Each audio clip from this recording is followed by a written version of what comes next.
Oi, gente, tudo bem? Eu tô bem desanimada. Por quê? Porque a minha voz não voltou ainda, então não tava muito afim de fazer o vídeo, mas vou fazer. Estou aqui com esse pouco de voz. Parece que a minha voz pegou e foi dar uma voltinha por aí, depois ela volta. Enfim. Bem-vindo ao canal, bem-vindo de volta ou nessa continuação da nossa história aqui no canal, falando de Deus, né? Vai pra playlist falando de Deus. Eu sou Melissa. Deixa eu aqui. Tenho muito preparo, faço de coração. Eu sou cristã, né? Ai, meu Deus, eu tô com um testemunho aí que eu não consigo terminar de assistir. Não consigo. Por quê? Eu fico congelada sempre que eu entro em contato com algo que me causa decepção. É uma sensação de paralisação e depois parece que o sangue ferve. E eu não tô conseguindo terminar de assistir esse testemunho. E pra mim não tem nada de Deus aí. Uau! E aí depois eu vou comentar sobre ele. Eu sou escritora, tenho 6 obras publicadas. Se quiserem ter acesso, estão na Amazon e no site da editora Life. Eu sou autista, sou superdotada. Eu sou mãe solo. Sou uma pensadora. Não acredito nas coisas assim. Por obrigação ou porque todo mundo acredita assim.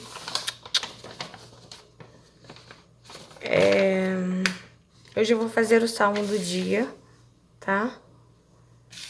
E eu quero dizer para vocês, a vida é sagrada, a vida, e não a teoria. Então, as vidas são sagradas, é o que Deus tem me falado. As vidas são sagradas. E aquele que se posicionou contra a teoria que mata, a teoria que oprime, a teoria até que impede o bem de ser exercido foi Jesus. Esse. E as pessoas idolatram a teoria. O ser humano, ele gosta de idolatrar a teoria. Então isso precisa cair por terra, sabe? As vidas são sagradas. Eu tô com água fervendo, vou fazer um chá. Peraí, já volto. Vou fazer de camomila, sabor mel. Acabei colocando 2 saquinhos sem querer. Caramba, vou dormir bem essa noite. Hoje o salmo do dia é o Salmo 15. Mas antes eu vou fazer comentário sobre esse testemunho. Que vai falar sobre divórcio. E assim, eu não estou aqui para falar a favor do divórcio, mas eu vou expor para vocês que é importante a gente não perseguir as pessoas que se divorciaram, porque nós não estamos na pele dessas pessoas, entendeu? Nós não sabemos pelo que elas passaram, né? E a questão aqui é a proibição dessas pessoas de pastorearem, de serem pastores, pastoras. É sobre isso. Eu nem casada fui. Nunca. Eu sou solteira, sempre solteira. Até hoje, né? Mas Isso me doeu profundamente, eu vou explicar por quê. E Deus, ele foi me revelando a grande hipocrisia que se resume na frase: vocês como um mosquito engolem um camelo. Sempre. Esse é o meu Jesus amado, que vê hipocrisia em tudo que é humano. Enfim, se inscreve no canal, curte o vídeo, vem comigo, eu vou explicar certinho, tá? E aí vocês vão ver que não é uma defesa do divórcio. Até porque eu ainda não me casei, né? Eu tenho o sonho de me casar, de ter uma família, tal, e quero que seja um casamento para sempre. Mas mesmo assim, dentro de mim está que não podemos, eu não posso perseguir as pessoas que se divorciaram, né?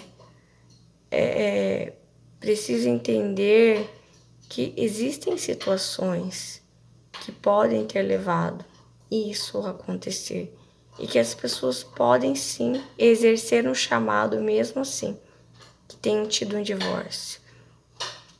Eu vou falar de alguns personagens bíblicos que tiveram vários divórcios.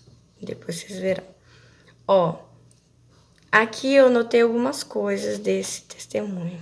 Notei já tem um tempo, ainda vou falar o que eu tava assistindo agora, porque eu não tô conseguindo terminar de assistir. Isso me bloqueia, sabe? Quando tem algo assim que não desce, não consigo digerir aquilo. Daí eu fico... E Deus vai me revelando, enfim. Pastores e pastoras que estão no segundo e terceiro casamento. Essa foi a pergunta da entrevistadora. Podem exercer a função pastoral? Subir no altar?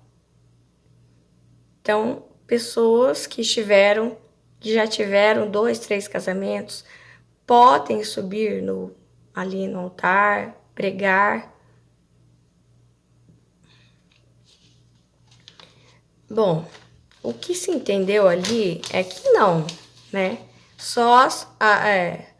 Parece que Paulo deixou uma ordenança, regras ali que quem poderia pastorear era um homem que fosse casado e tananã, tananã, mas homem casado, com algumas características ali sobre aquele homem, né?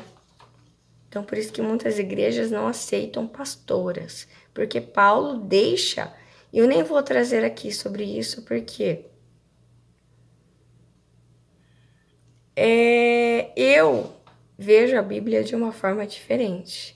Para mim, em primeiro lugar, eu quero saber o que foi que Jesus falou a esse respeito. Como foi o comportamento dele a respeito disso. Quais as características da personalidade de Jesus e da personalidade de Paulo.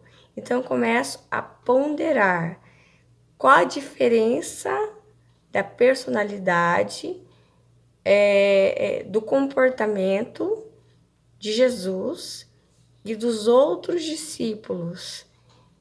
Há concordância? O que eu vejo aqui, não há concordância entre o comportamento de Jesus e o comportamento dos apóstolos.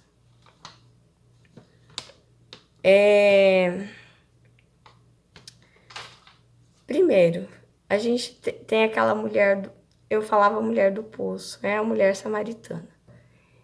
Ela vai pegar água mais ou menos ao meio-dia e ela está fugindo, né, das outras mulheres que vão pegar água logo ao ar do dia, de manhã, né? Então, o almoço dela já deveria estar pronto. E ela vai ali porque ela não quer ver ninguém, porque ela é mal falada, né? Ela está no quinto marido, e mesmo assim não é o marido dela, e Jesus prega para ela, Jesus fala para ela sobre a água viva, né? E aí ela é a primeira pastora, ela sai dali pregando a palavra de Deus, né? Falando sobre Jesus. E aí, Deus estava me mostrando hoje. Ela teve 5 maridos, né?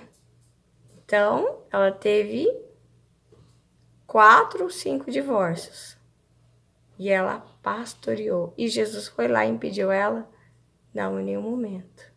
Pelo contrário, ele ficou feliz que ela foi pregar a palavra de Deus. Jesus ficou feliz, mas Paulo mandaria que ela se calasse, porque mulher não pode falar, segundo Paulo, né? Então, o que é importante para mim? O que Jesus tem como certo, não Paulo. Eu desconsidero Paulo porque ele desconsidera Jesus, entende? Quer ver? Tem um exemplo que eu sempre gosto. Jesus está passando, pregando também, né? Fazendo a obra com Pedro, com seus apóstolos, né? Daí, eu não sei se é Pedro, eu acho que Pedro, né? Ele vê um grupo fazendo o mesmo que eles, né? Não sei se curando, enfim, ajudando as pessoas, né? Em nome de Jesus, mas não faziam parte do grupo de Jesus. Daí Pedro diz, olha lá, mestre, o que estão fazendo. Estão fazendo em teu nome. Eles não fazem parte do nosso grupo. Vamos lá usar a espada, vamos lá matá-los, acabar com eles, né? Mãe de Deus descer um raio. Eu não sei exatamente o que ele fala, mas ele convoca uma ira de Deus, porque o judeu, ele é assim. O judeu, ele sempre foi... judeu, ele acreditava no Senhor dos Exércitos, né? O que é o Senhor dos Exércitos? É justamente um Deus da guerra, né? É um Deus da guerra, um Deus que usa a espada, mas não é uma espada espiritual. É uma espada de verdade, que entra na barriga de alguém, que mata, que sangra, que arranca a cabeça, né? E Jesus fala, não, Pedro. Quem não está contra mim está a meu favor. Deixem eles fazerem isso. Tá muito bem. Então, o que acontece? Os cristãos, as igrejas, elas são Pedro. Muitas vezes não são Jesus. Entende? Enquanto os cristãos e a igreja condena, Jesus não condena. Entende? Essa é a guerra muitas vezes que acontece, né? Disputa de quem tá certo entre uma igreja e outra, entre uma denominação e outra. São Pedros, são todos Pedros querendo se pegarem, sabe? Se acabarem uns com os outros. Com esse espírito do velho homem. O que é o velho homem? É o espírito desse Senhor dos Exércitos. É esse espírito do judeu ainda, né? E quando Jesus vem, ele vem falar do Abba Pai, que é aquele que usa Deus como instrumento de salvação, instrumento de amor, de paz, não de guerra. Chega de sacrifício. A natureza está cansada, as pessoas estão cansadas de serem segregadas, de sofrerem preconceito. Quando uma mulher senta num sofazinho daquele, meu Deus, para perseguir mulheres, dizendo que ama a palavra e odeia a vida, eu fico realmente preocupada. Eu fico preocupada com isso. Eu fico triste, na verdade, né?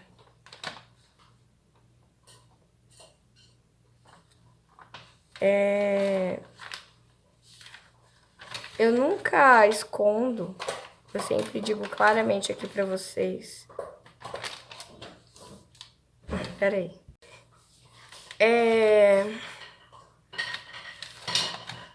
Eu quero dizer uma coisa pra vocês.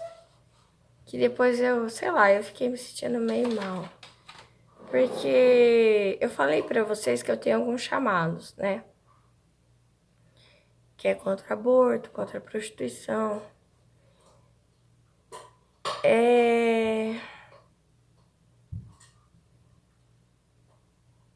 Daí eu falei pra vocês que isso é algo que eu não sei exatamente de onde brotou, né? Que talvez ali da infância, onde eu fiquei sabendo da dor dos fetos, e imaginava, né, como era horrível a degradação das pessoas que se prostituíam, mas sempre foi um orgulho em mim dizer que é algo que eu nunca cometi, né? Nenhum dos dois, nem aborto, prostituição. Só que o que acontece?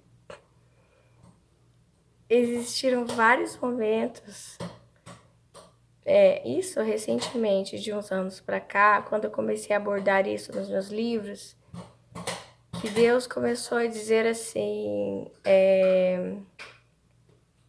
você sabe por que muitas coisas não aconteceram com você, né? Daí eu falava assim, não sei por quê. É porque eu não faria isso, não faria aquilo. Ele disse, não é por isso. É porque eu não te coloquei nessas situações. Porque você teve um pai, uma mãe, uma casa, comida, proteção.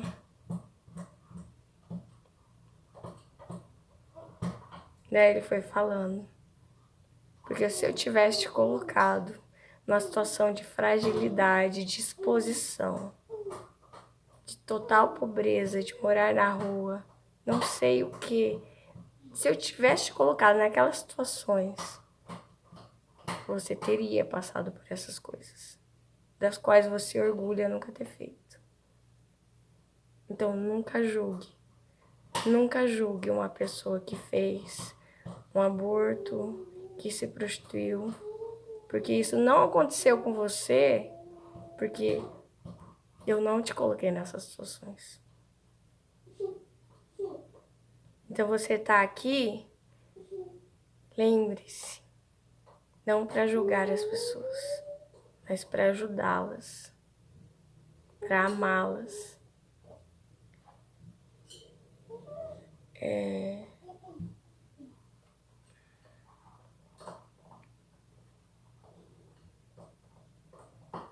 Para tentar mudar os ambientes, para tentar evitar, não sei nem explicar isso. O que Deus tem me falado é que quem tem que mudar sempre é a parte mais forte, nunca é mais fraca, entende? Por isso que Jesus, ele sempre vem questionar o rico, nunca o pobre, né? Ele questiona os fariseus, acusa os fariseus, e não as pessoas, os leprosos, os doentes, as mulheres, as prostitutas, porque elas são a parte mais fraca. Essas pessoas foram levadas a isso, a essa segregação, entende? E até então, e hoje se faz isso, mas naquela época se fazia também. Se questionava a parte fraca. Por que você é fraca? Por que você é doente? Por que você é prostituta? Por que você, sabe, não tem poder? Por que você não tem dinheiro? Por que você não isso, não aquilo? Ou por que você tá assim nessa situação? Não. É o forte que precisa ser questionado. É um ambiente que precisa ser mudado, né?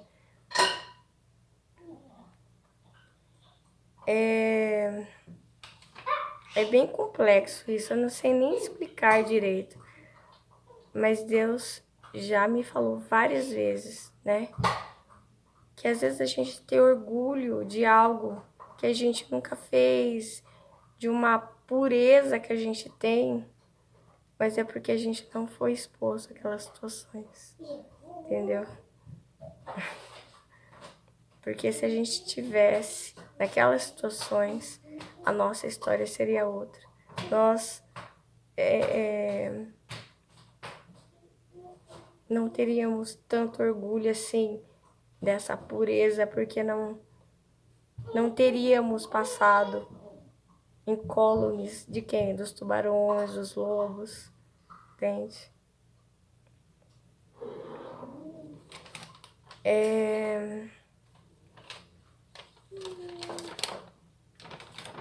Mas eu vou continuar falando sobre essa situação do divórcio, de pastorear. Eu vou ver se eu leio para vocês as minhas anotações. Ó, eu coloquei aqui.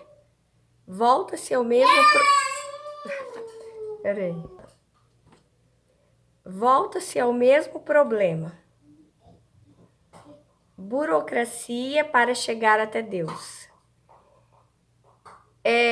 Os judeus, eles começaram a criar muitas regras. Parece que são mais de 500 regras. E isso começa quando? Começa com Moisés. Quando eles estão no deserto. O deserto é um lugar difícil de sobreviver, né? Não tem banheiro, enfim, não dá para tomar banho. Enfim, tem várias coisas ali, assim, bem complicadas, né? As pessoas passando a necessidade, ou muito quente, muito frio. E mais de 40 anos no deserto. Então, se começou a criar muitas regras para manter o povo o melhor possível ali, também não ficaria bem. E daí criaram um tabernáculo que era cheio de medidas, coloca querubim, coloca isso, coloca aquilo.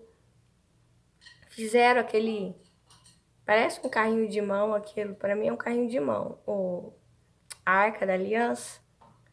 Aquela Arca da Aliança é cheio de, como é que fala?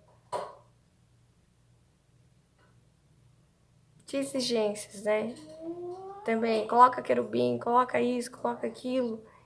E assim, tem um ar ali de santidade naquele objeto, que para mim isso é pecado. Qualquer objeto que se considere santo é pecado. Então, eu não gosto, outra coisa, nunca falei aqui, detesto esse negócio de Arca da Aliança. Eu não entendo aquele carrinho de mão, aquele objeto. Eu sei que ele desapareceu, né? Mas eu não vejo sentido nenhum nele, né? Ele vem antes do primeiro templo, né? Mas ele era muito maligno, né? Uma pessoa que tocasse nele, por qualquer motivo que fugisse um pouco da regra ali do padrão, ela já era morta, né? De uma maneira assim misteriosa, que eu acredito que a pessoa era... Não, acredito assim. Ai, já tô falando. Enfim. Essa Arca da Aliança, se você ler ali, ela se tinha uma crença, eu ia dizer superstição. Existia uma força ali naquela Arca da Aliança. E é uma força maligna. Por quê? Só uma força maligna, um objeto maligno é capaz de matar alguém. Entende? Porque Deus não faz essas coisas. Então, essa Arca da Aliança me dá calafrios, sabe? Me dá calafrios como muitas coisas. Enfim. Por que eu tava falando da Arca da Aliança? Ah, lembrei, por causa da burocracia. É porque assim, eu vejo a cena, sabe? Da Arca da Aliança, as pessoas carregando, de repente o homem toca ali, sem querer, e aí ele morre. Me parece um filme de terror, sabe? Esses bonecos assassinos. esses objetos amaldiçoados. E como eu disse, eu entro em estado de choque, de congelamento, minha mente para de funcionar.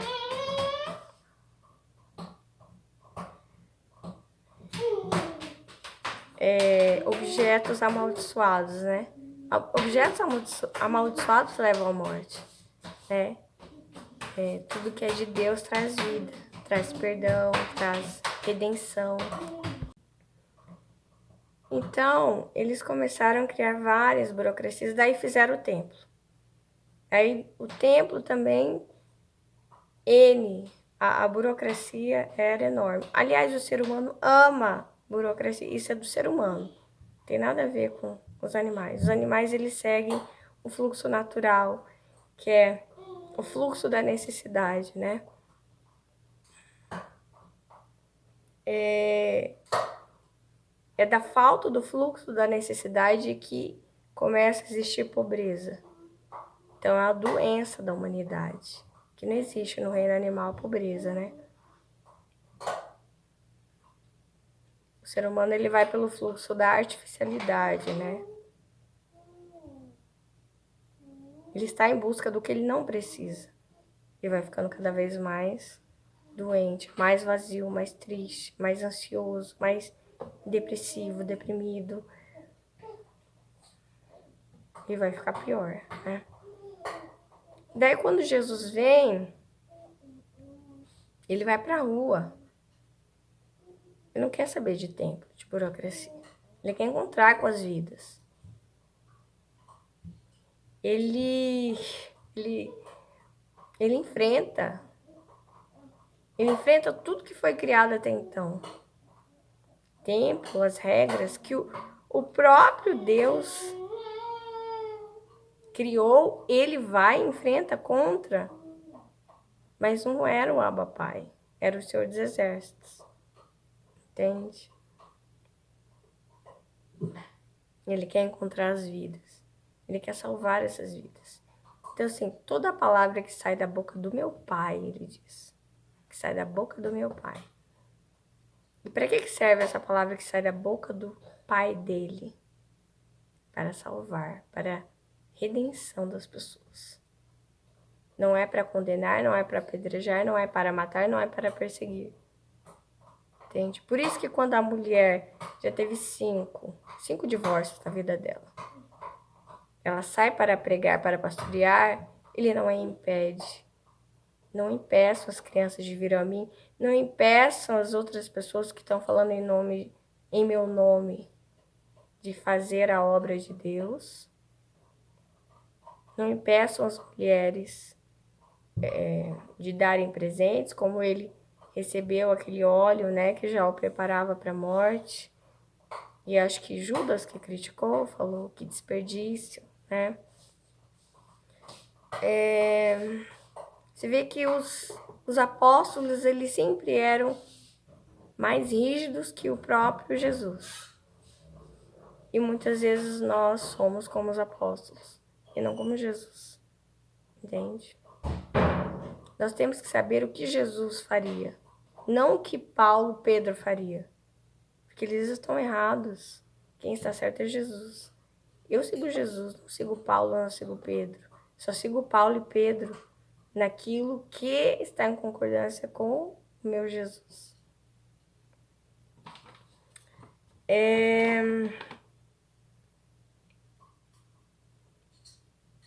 Então, Jesus vai para a rua, Jesus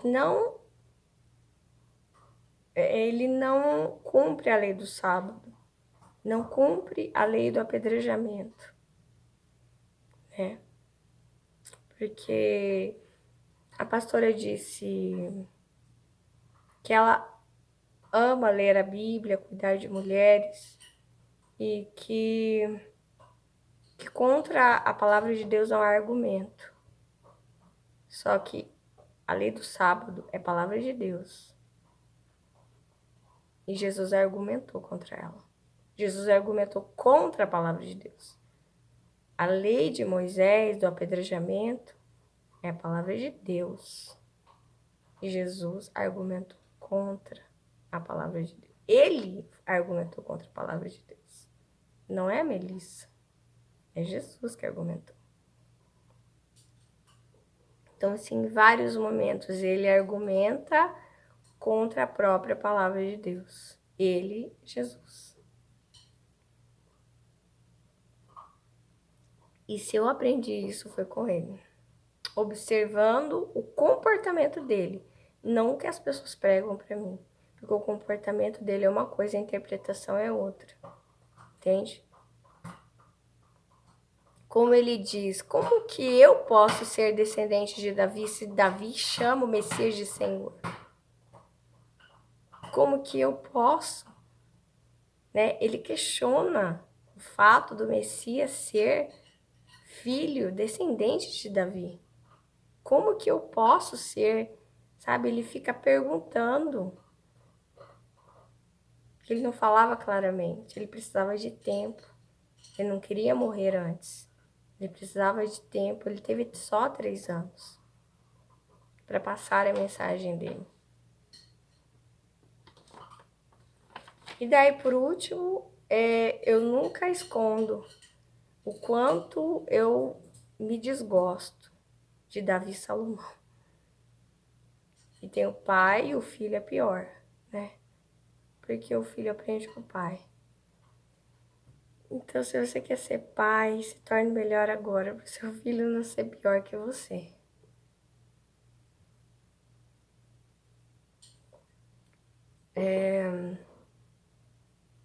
Salomão é muito pior que Davi, mas muito pior. E nós estamos falando, se nós falamos que alguém não pode pastorear, significa que essa pessoa é indigna. Significa que essa pessoa... Porque Davi pastoreava, né? Pastoreava ovelhas e ele pastoreava pessoas também, né? Era cheio do Espírito de Deus. Ele era um assassino de milhares e milhares. E nós estamos falando de divórcio.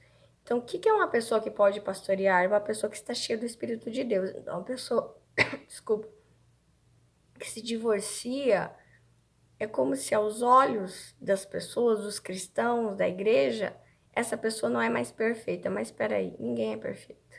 Todos somos imperfeitos. Então,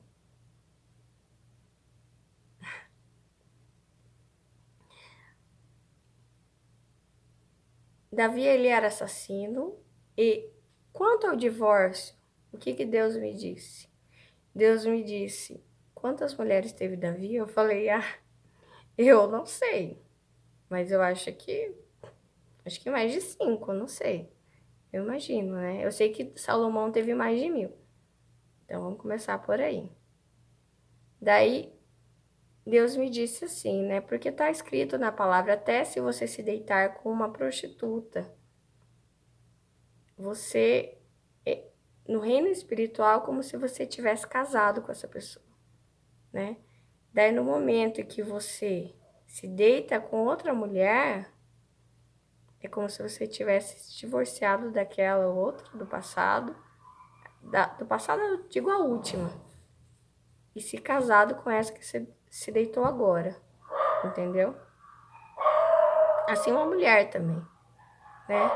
Se ela se deita com um homem, termina esse relacionamento, ela vai, mesmo não tendo casado, espiritualmente ela está casada, para Deus ela está casada, e ela se deita com outro, houve um divórcio já.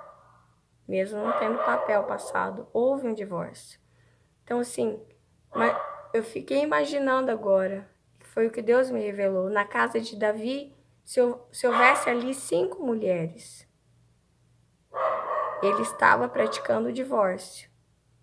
Ao mesmo tempo, simultaneamente, dormia com uma, a hora que dormia com a outra, divorciou dessa, casou com essa.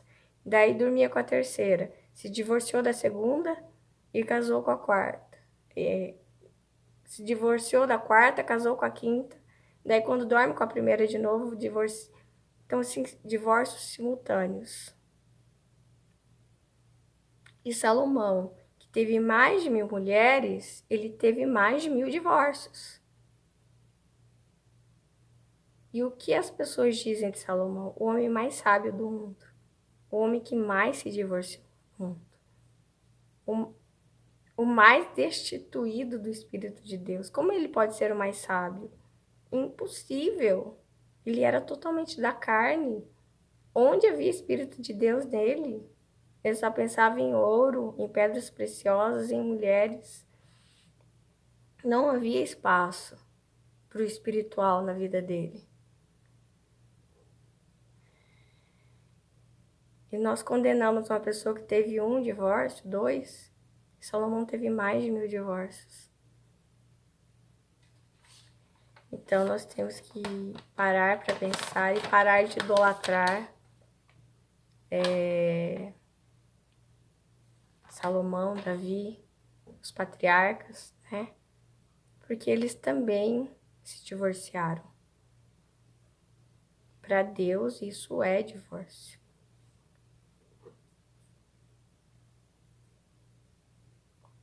É isso. Agora eu vou fazer o Salmo 15. Eu odeio injustiça. Então, mesmo que isso não tenha nada a ver com a minha vida, me doeu bastante. Por causa da hipocrisia, entende? Então, se uma pessoa pode, a outra também pode. Se uma pessoa não pode, a outra também não pode, né? Vamos lá para o Salmo 15. Hoje Deus vai falar sobre: eu quero resolver seus problemas financeiros, eu quero te prosperar, eu quero te ajudar, eu quero derramar bênçãos sobre a sua vida, eu quero abrir portas para você, né? Senhor, quem habitará no teu tabernáculo? Quem morará no teu santo monte? Aquele que anda sinceramente e pratica a justiça e fala a verdade no seu coração. Aquele que não difama com a sua língua, nem faz mal ao seu próximo, nem aceita nenhum opróbrio contra o seu próximo. A cujos olhos o réprobo é desprezado, mas honra os que temem ao Senhor. Aquele que jura com dano seu e contudo não muda. Aquele que não dá o seu dinheiro com usura, nem recebe peitas contra o inocente. Quem faz isso nunca será abalado. Então, quem habitará no teu tabernáculo? Aquele que procurar Jesus. Eu estava assistindo um relato de Kemi hoje. Daí teve um homem que foi para o inferno e a mãe dele estava orando por ele, né? A mãe dele já estava há algum tempo ali na igreja. E ele sempre dizendo: ai, mãe, por que você está fazendo isso? E na hora que ele mais precisou, foi a oração da mãe dele que salvou ele do inferno. Porque ela orou e Jesus foi lá no inferno para salvar ele, entende? E daí, quando ele vê Jesus todo iluminado, e tinham 2 demônios na frente dele que já iam machucá-lo. Jesus diz para ele assim: é só você me pedir. Eu não posso fazer contra a tua vontade, mas se você me pedir, eu posso te salvar, eu vou te ajudar. Ai, é lindo, né? Daí ele pede, Jesus ajuda ele. Quem morará no teu santo monte? Aquele que anda sinceramente, pratica a justiça e fala a verdade no seu coração. Então nós devemos falar a verdade no nosso coração. Nós não podemos ter ídolos, entendeu? Não podemos idolatrar pessoas.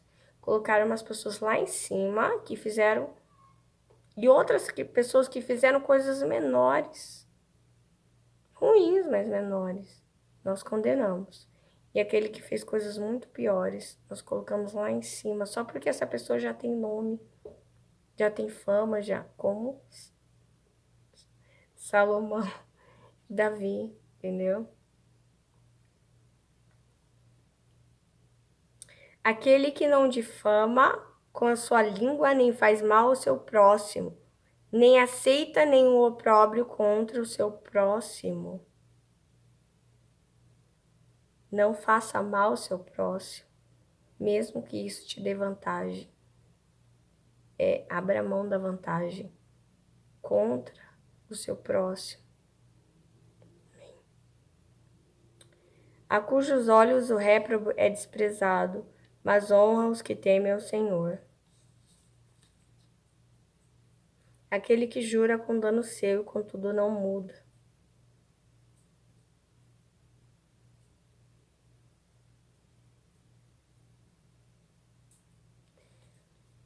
Aqui fala, eu entendo assim, uma pessoa que até sabe dos seus defeitos, mas nunca muda, entendeu? Tá sentado em cima dos seus pecados, tá satisfeito, tá assim, tô tranquilo e é assim mesmo.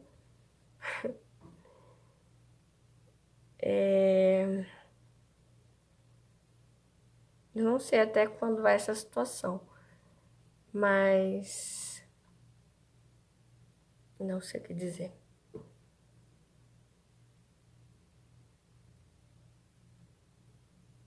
Porque é escolha, né? Então, escolha mudar, sabe? Escolha mudar.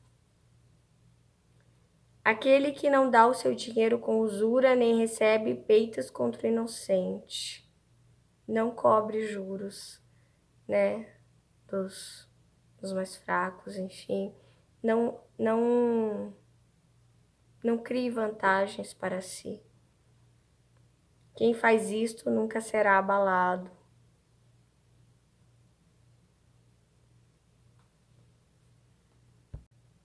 Ai, deixa eu ver. Olha, o que Deus falou no meu coração por esse tempo é o seguinte: existe uma cultura do sacrifício. Essas vantagens contra o outro, vantagem contra o mais fraco, é uma coisa, é um pensamento que alimenta, que sustenta o sofrimento da humanidade.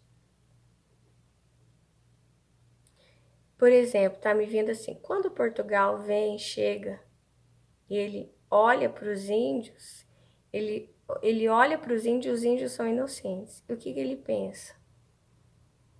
É o mal necessário. É o sacrifício necessário. É uma porção de sangue derramado que será necessário, de inocência sacrificada que será necessária. O ser humano, ele vem desde a queda do Éden com essa ideia de que é preciso sacrifício. É preciso uma parte da população que tem que servir de sacrifício, entende? Daí entra, claro, os sacrifícios de animais. A prostituição, ela é isso. É uma parte da população que ela é separada para esse intuito de ser prostituta, porque a gente pensa, né, por muito tempo, a gente sempre vê só a mulher prostituta, mas tem o homem prostituto. Eu tava lembrando esses tempos que na escola eu ouvi, sabe? Não era da mesma idade, acho que era até um ano mais velho que eu, de algumas pessoas que eu conhecia, assim, não bem de perto, rapazes, que faziam isso. Eu não sei se, na época eu estava no colégio particular, não sei se a pessoa estava ali com bolsa, se era uma pessoa mais pobre. Na época, infelizmente, eu olhei para aquilo de um modo engraçado. Hoje eu olho para isso de um modo muito triste, que é uma coisa muito degradante, sofrida, né? Não sei o que levou essa pessoa a fazer isso, mas era um rapaz.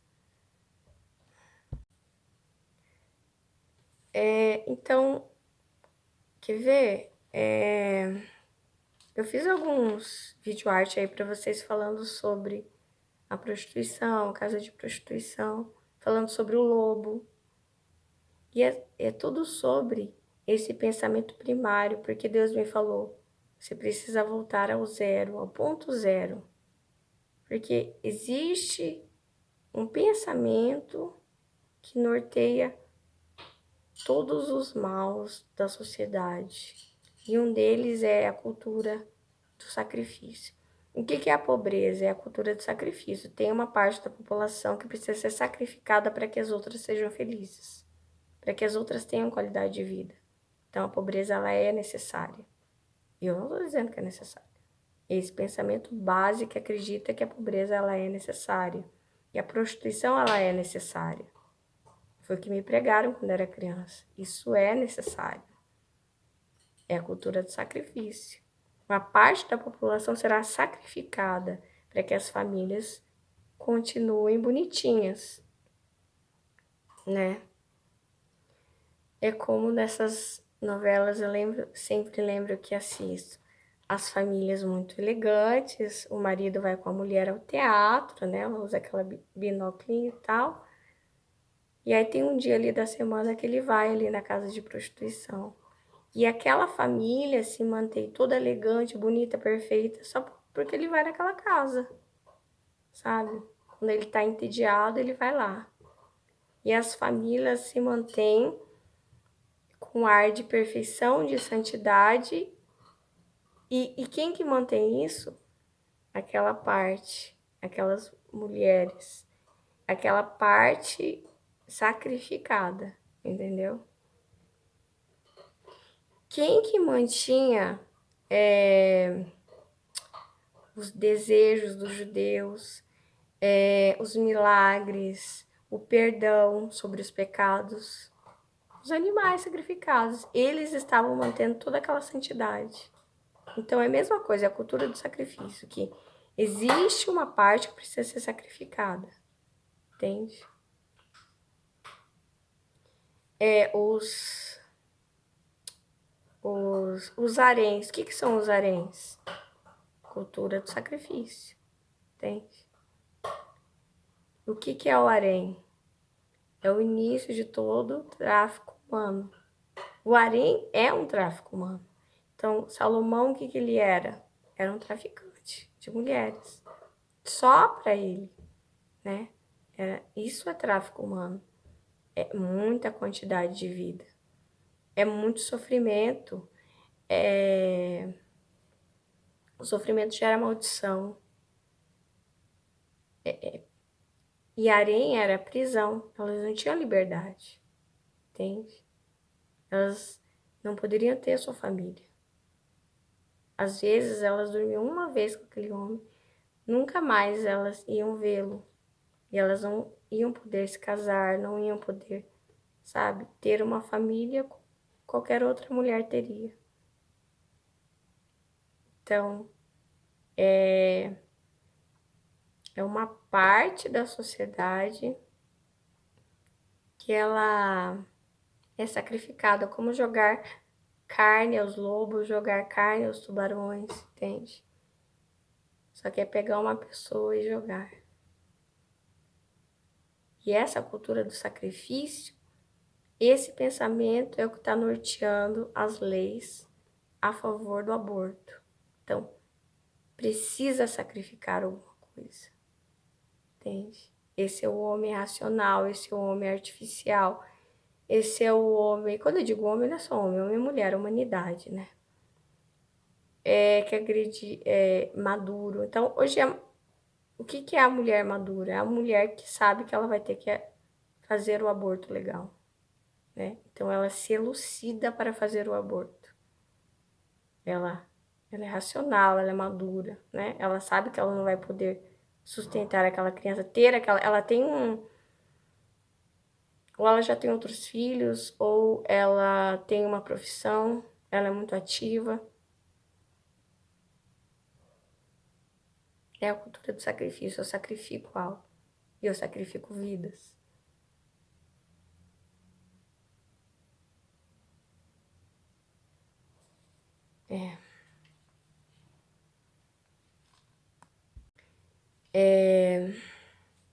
Eu imagino assim, se Por exemplo, essa mulher que senta no sofazinho para julgar as mulheres que já se divorciaram, e a mulher que ela estava entrevistando era uma mulher que já é divorciada no segundo casamento. Então, a mulher estava assim o tempo inteiro, com medo, né? Eu sou divorciada, ela odeia pessoas divorciadas. Quer dizer, eu sou inferior a ela, porque ela não é divorciada. Ela é uma mulher casada, uma mulher pura, cheia do Espírito de Deus. E eu nunca vou ser como ela. Nunca vou ser pura como ela, né? É o que Deus me falou, nunca se coloque nessa posição. Ele me disse, se você nunca cometeu um aborto, se você não é uma prostituta, ele me falou, é porque eu não te coloquei nessa situação. Não se sinta melhor. Não se sinta melhor porque eu não te coloquei nessa situação. Exorte as pessoas, sabe?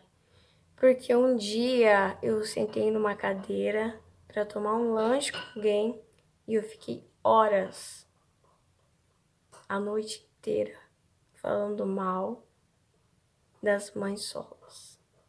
Eu me lembro disso. Eu queria falar isso para vocês, é que é difícil. E Deus sempre me lembrou. Você lembra daquele dia que você ficou horas falando mal delas? Cuidado com a língua. Cuidado com o teu julgamento. Porque se não acontece com você, pode acontecer com uma filha tua, uma neta, alguém lá na frente. Então, nós não somos puros. Só não vivemos situações que nos levaram a tamanha degradação. Porque Deus nos livrou. Então, não é porque somos puros. É porque nós não fomos tentados tanto nisso. É porque nós não passamos por situações tão difíceis que nos levaram a um divórcio, que nos levaram à prostituição, que nos levaram ao aborto.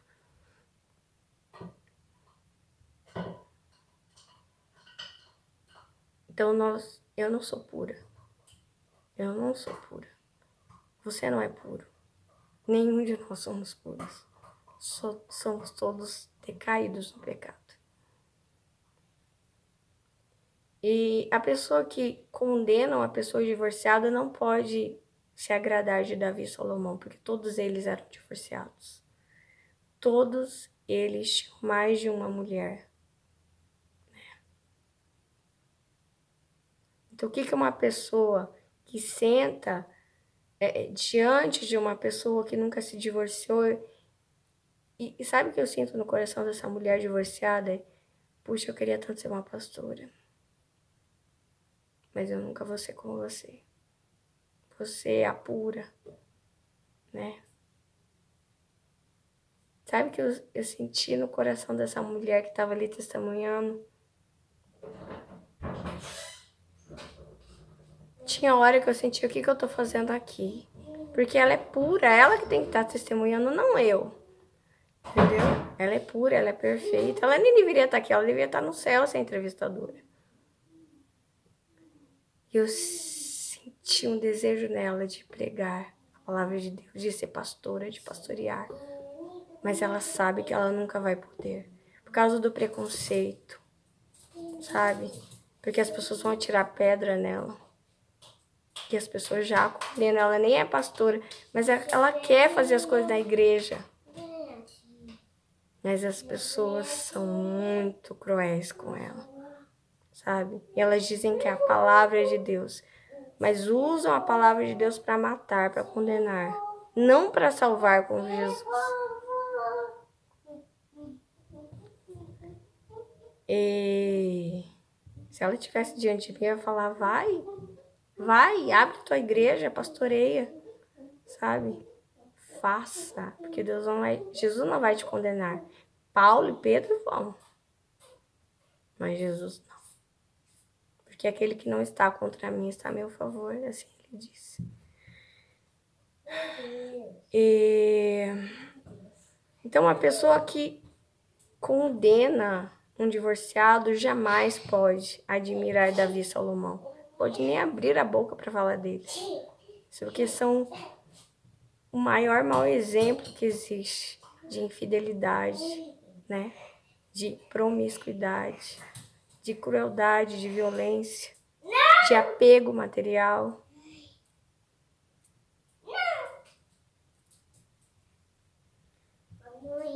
É isso. Que Deus te abençoe, mas Deus disse: eu vou cuidar agora da tua vida financeira. Nada irá te faltar mais. Tá, a mamãe já vai ver. Tchau, gente. Desculpe por ser dura. Mas eu tenho que exortar vocês, tá bom? Para que vocês não pratiquem essas coisas que Jesus odeia. Pode ser que Paulo e Pedro gostem muito, mas Jesus realmente, ele não gosta dessa burocracia, dessa perseguição às pessoas, tá? Todos nós podemos ser cheios do Espírito de Deus a qualquer tempo. Me chama que eu vou. É assim que Jesus é. É só você se arrepender dos seus pecados e pedir a presença de Deus, Ele estará.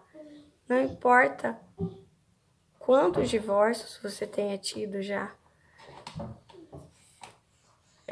quantos pecados, quantos homens, quantas mulheres você já teve, Deus pode te lavar, Deus pode te limpar, Deus pode te preparar, sabe? Um grande chamado. Eu creio nisso. Tchau, amo vocês. Se inscrevam no canal, curta o vídeo e até a próxima.